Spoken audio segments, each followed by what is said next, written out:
Good day mga boss idol, isang mapagpalang araw na naman po. Welcome po dito sa ating munting channel mga boss idol. Sa mga bago pa lang po at napadaan po dito sa ating munting channel, huwag niyo pong kalimutan mga boss idol na mag-subscribe and hit niyo na rin po yung notification bell button sa ganun po palagi kayong updated pag may mga bago po tayong mga upload na mga walang latoy na video. So yun mga boss idol, no? For today's video, napadaan po tayo dito sa napakagandang at napakasimpleng na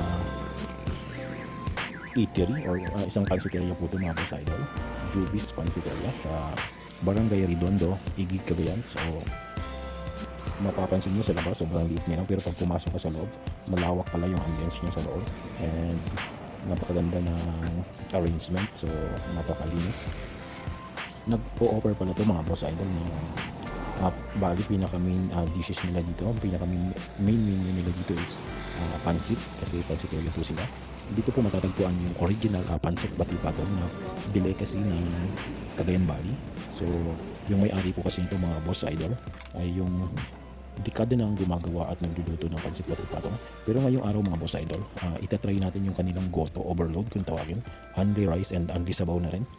So meron po siyang pork karahay and yung pork intestine na parang pork chicharon na ginawa pong goto. So tatry po natin mga boss idol kung ano ba yung lasa ng kanilang pork karahay. So base nga sa aking na experience mga boss idol, sulit naman kasi nga only sabaw and only rice yung kanilang pork goto. So para sa akin sulit mga boss idol, talagang busog na busog kayo pag kumain kayo dito.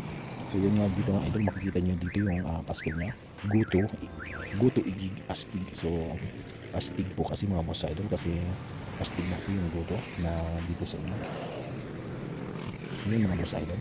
So ngayong araw pala nagsundo kasi tayo kay Mrs. sa trabaho sa hospital. So napadaan po tayo dito sa pansiteria na to. So ngayon subukan natin yung kanilang bagong ino-offer na goto overload na only rice and only sabaw. So far mga boss idol, talagang okay din po yung kanilang goto overload.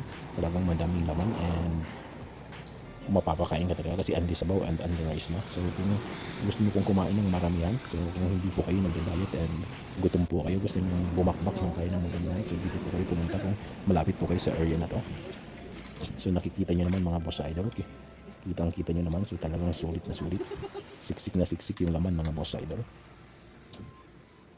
Sulit na sulit yung 80 pesos niya dito mga boss idol. 80 pesos lang yan mga boss idol. Only rice and only sabaw na. So goto overload dito sa Jubis Pansiteria sa matatagpuan sa Barangay Redondo, Igig, Cagayan. So kung mapadaan po kayo dito mga boss idol sa area nito, so huwag niyo pong kakalimutan ng daanan to. Meron pong original pansit batipatong and marami po pong mga menu na ina-offer.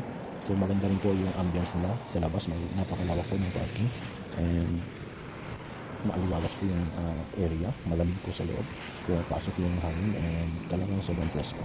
Tapos sa labas po hindi ka mamumroblema kasi malawak po yung parking, kasi malawak yung widening sa gilid ng kalsada sa mismo harap nila.